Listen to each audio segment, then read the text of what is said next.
स्वामी रामदेव ने अपना अनशन समाप्त कर दिया है। आगे की क्या रणनीति होगी ये जानने के लिए खुद है हमारे साथ स्वामी रामदेव। लेकिन उससे पहले अंबेडकर स्टेडियम का दृश्य हम आपको दिखा दें। स्वामी जी खड़े हुए यहाँ पर और स्वामी जी देख सकते हैं अपने तमाम समर्थकों को जो डटे हुए हैं, पानी की परवाह किए हुए, बिजली की परवाह किए, यहाँ और खाने की परवाह किए। स्वामी जी, खाने का इंतजाम हुआ था क्या? खाने का इंतजाम सरकार ने तो किया नहीं, क्योंकि उनको तो अपने बच्चों के सिवा हिंदुस्तान के भूखे प्यासे, गरीब, बेरोजगारी, भूखमरी, अभाव से पीड़ित बच्चे दिखाई नहीं देते। इसलिए हमने ही सारी व्यवस्था की है। आपने सारी व्यवस्था की। स्वामी जी, अब आगे क्या प्रोग्राम है? आपने कहा कि 11 बजे आपका अनशन समाप्त हो जाएगा। अनशन समाप्त होने के बाद क्या रणनीति होगी, क्या कार्यक्रम? अनशन स्थगित हो रहा है। आंदोलन पूरी उग्रता से, तीव्रता से, प्रखरता से आगे बढ़ेगा। 100% गांव में ग्राम आंदोलन समितियां बनेंगी। अभी 50 से 80% गांव में बन चुकी है। किसी भी आंदोलन के दो महत्वपूर्ण हिस्से होते हैं, एक सेवा, दूसरा संघर्ष। तो हम अभी ज्यादा ध्यान अपने जो योग, आयुर्वेद, स्वदेशी की, रोग मुक्ति, नशा मुक्ति की, व्यक्ति निर्माण, चरित्र निर्माण की जो सेवा, उस पर ध्यान देंगे। और राष्ट्र निर्माण के लिए फिर अब अगले लोकसभा चुनाव से पहले और विधानसभा के चुनाव से पहले भी अलग अलग राज्यों में बड़ी प्रखरता के साथ आंदोलन आगे चलेगा। और आने वाले चुनाव में जो भ्रष्टाचार के लिए सबसे बड़े गुनहगार और जिम्मेदार है, उनका बहिष्कार होगा, उनको हराएंगे। और जो काले धन, भ्रष्टाचार, व्यवस्था परिवर्तन के मुद्दे पर साथ देंगे, उनको जिताएंगे। साथ देने का क्या मतलब? अगर मैं इसको अलग शब्द में मानूं, लोगों ने अन्ना हजारे को जयप्रकाश नारायण से कंपेयर किया, महात्मा गांधी से किया। मैं ऐसा आपके लिए नहीं करता, क्योंकि मुझे ऐसा लगता है शायद मेरे लिए बड़े भारी शब्द हो जाएंगे। लेकिन क्या स्वामी रामदेव एक रैलिंग पॉइंट बन रहे हैं, एक केंद्र बिंदु बन रहे हैं ऐसी तमाम पॉलिटिकल फोर्सेस के लिए जो कांग्रेस के खिलाफ हैं?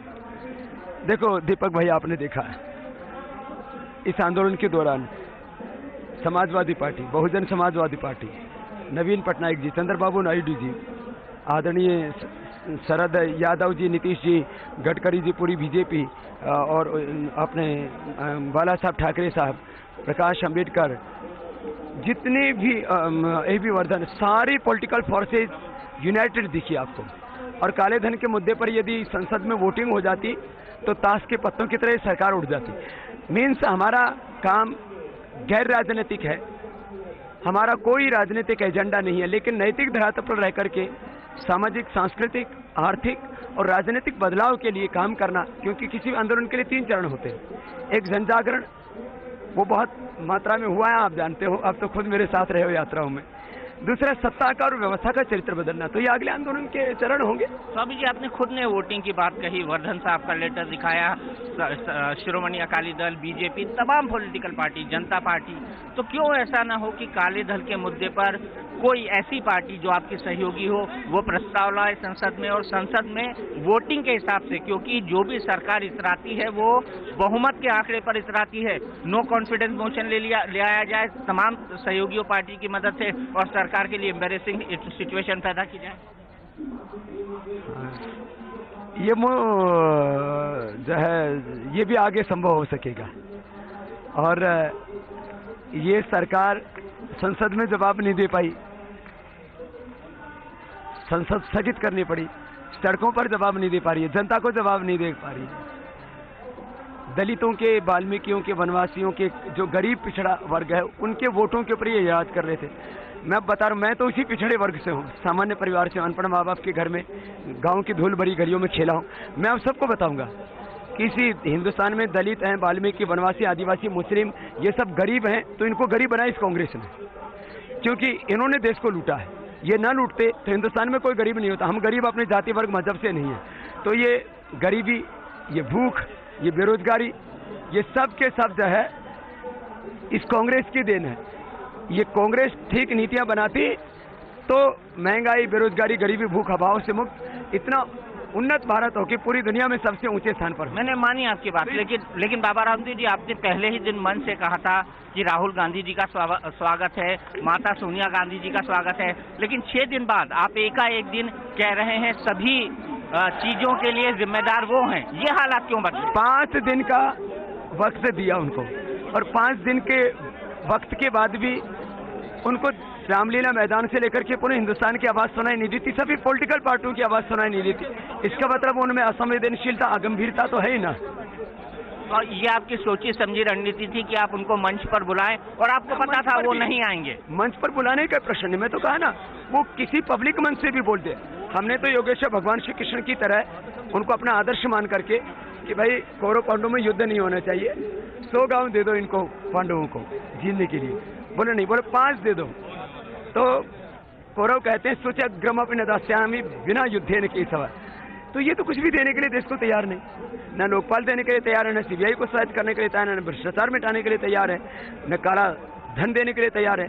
तो इनकी नीयत से हमने नहीं कहा है, इन्होंने अपने आचरण से ये प्रमाणित सत्यापित कर दिया है कि लगता है काले धन के खजाने नहीं के भ्रष्टाचार को यही बढ़ा रहे हैं और इस देश को न्याय यही नहीं दे रहा। चुनाव तक आप तमाम नॉन कांग्रेसी पार्टी को एक मंच पर इकट्ठा करने की कोशिश करेंगे, ऐसा प्रयास रामलीला मैदान पर दिखाई दिया। क्या कोई फॉर्मल मोर्चा होगा, क्या कोई राम मोर्चा होगा? नहीं, वो राष्ट्र का मोर्चा होगा, राम का मोर्चा नहीं। कहते हैं राष्ट्र में राम बसाए और राम में राष्ट्र, ऐसा कहते हैं, मैंने पढ़ा है। वो तो आप बहुत प्यार करते हैं दीपक भाई, लेकिन इस अंधेरे में एक दीपक जलाने की कोशिश है और मुझे लगता है हम उसमें जरूर कामयाब होंगे। और चाहे कितनी ही समस्याएं हों, अगले लोकसभा चुनाव में समाधान 100% निकलेगा, ये मैं आपको कॉन्फिडेंस के साथ कह सकता हूँ। एक रैलिंग पॉइंट होगा, जो एंटी कांग्रेस मूवमेंट बनेगा उसका रैलिंग पॉइंट होंगे बाबा रामदेव, अगर ये कहा जाए तो गलत नहीं है? नहीं, देखो, मैं तो एक अदना सा सन्यासी हूँ, मैं कोई, मेरी किसी बहुत बड़े घराने खानदान से कोई पहचान नहीं है। मुझे इस देश के करोड़ों लोग प्यार करते हैं, हमने इस देश के करोड़ों लोगों की प्रामाणिकता के साथ सेवा की है, लाखों कार्यकर्ता तैयार किए हैं, वो करते रहेंगे हम। और हमारी एक तात्कालिक, मध्यकालिक, दीर्घकालिक योजना है कि उसके तहत हम 50 वर्षों की योजना के तहत काम कर रहे हैं। भारत को आर्थिक आध्यात्मिक दृष्टि से हम शक्ति संपन्न बनाना चाहते हैं। मेरा अपना क्या स्वार्थ है दीपक भाई, एक लंगोटी पहनना, जमीन पे सोना, आप सब जानते हैं। माने आपके एक आखिरी बात, आपके लोग कह रहे थे, आपके समर्थक कह रहे थे, जो आंदोलनकारी आए थे वो कह रहे थे कि हम प्रधानमंत्री कार का घेराव करेंगे जो यहाँ से जाने वाले हैं, आपने उनको रोका, क्यों? देखिए, स्वाधीनता दिवस ये राष्ट्र का आजादी का दिन है, हम इस पर कोई किसी भी तरह की ऐसी घटना नहीं करना चाहते, संदेश दुनिया को नहीं देना चाहते कि हम अपने कहीं आज़ादी का अपमान कर रहे हो।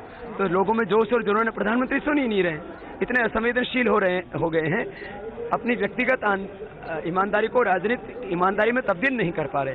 तो लोगों का भीतर का गुस्सा था, लेकिन मैंने उसको अपनी स्वीकृति नहीं दी। आखिरी चीज, कब बातचीत शुरू होगी काले धन पर नो कॉन्फिडेंस मोशन के लिए? कब बातचीत शुरू होगी काले धन पे नो कॉन्फिडेंस मोशन के लिए? नहीं, हम इसके ऊपर आगे सभी राजनीतिक दलों से बात करेंगे, सभी राजनीतिक दलों से बात करेंगे। तो एक ऐसा चीज छोड़ दिया है स्वामी रामदेव ने, जो कहीं ना कहीं ये बताएगा, ये इंडिकेट करेगा कि आने वाले समय में यूपीए सरकार के लिए सीट आने वाले कितने मुश्किल हो सकते हैं।